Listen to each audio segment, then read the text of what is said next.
Dizaines de sans-papiers en attente de leur régularisation, une opération vivement critiquée par des associations et par des personnalités comme Emmanuel Béard ou Josiane Balasco.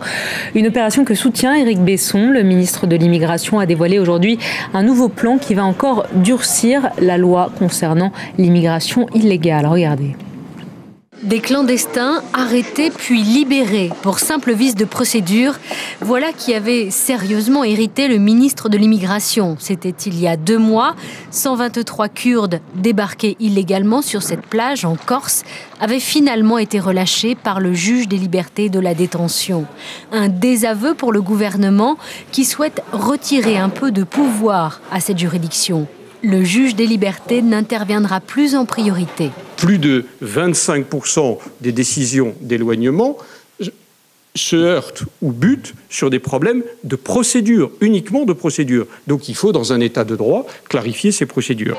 Autre mesure qui aurait permis de maintenir en détention ces clandestins kurdes, le ministre décide la création de zones d'attente temporaires. Les sans-papiers pourront y être retenus n'importe où sur le territoire, le temps d'examiner leur situation. Enfin, la durée de rétention est allongée, elle passe de 32 à 45 jours. Les associations de défense s'inquiètent. Une fois de plus, c'est malheureusement les vieilles ficelles et les mêmes ficelles qui sont réutilisées.